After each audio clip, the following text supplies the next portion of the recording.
Have you ever thought about how your actions, especially giving, don't just affect the world around you, but might actually change you from the inside out?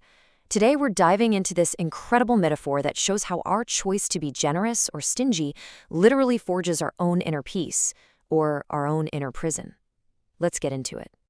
So, this whole idea is wrapped up in this really profound story, a kind of parable from the Prophet Muhammad. And it asks us to picture two different men. They're on completely different paths in life, and they're both wearing a very specific kind of armor. The story starts almost like a riddle. Just picture it. Two guys, and they're both wearing these identical iron cloaks, like chainmail. On the outside, you can't tell them apart. But what's going on in their hearts is about to make these cloaks behave in wildly different ways. And that really sets up the big question for us today.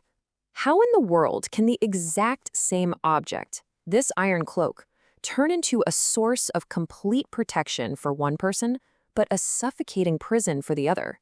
Well, the answer isn't in the cloak itself. It's all about the person wearing it. Okay, so let's unpack the first half of this metaphor.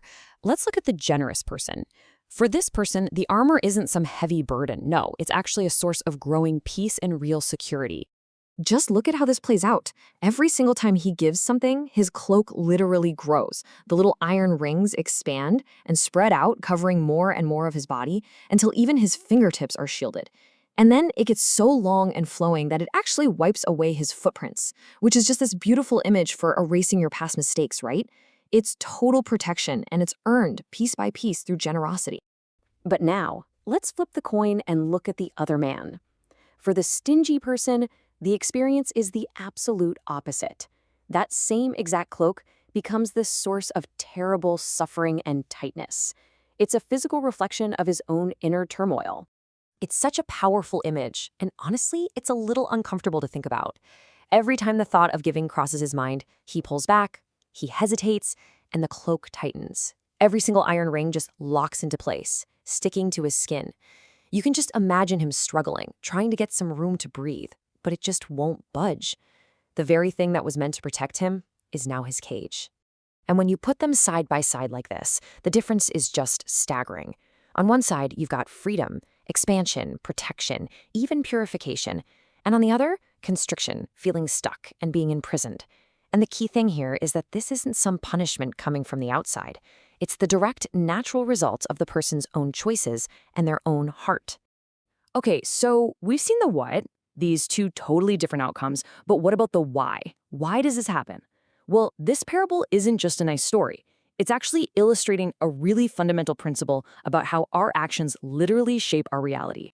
It all boils down to this one key concept, ihsan, which basically means good doing. And the source makes it really clear. This isn't just about writing a check. Ihsan is any kind of good you do for someone else.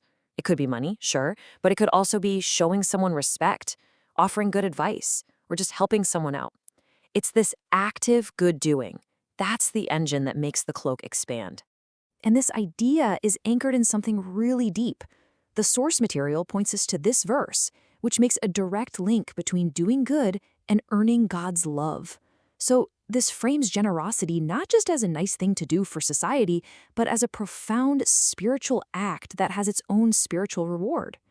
So here's the kicker. The expansion of the cloak? It's a metaphor for these very real, tangible benefits. It's amazing because modern psychology totally backs up this ancient wisdom. Studies have shown that acts of giving actually light up the reward centers in our brains, creating what they call a helper's high.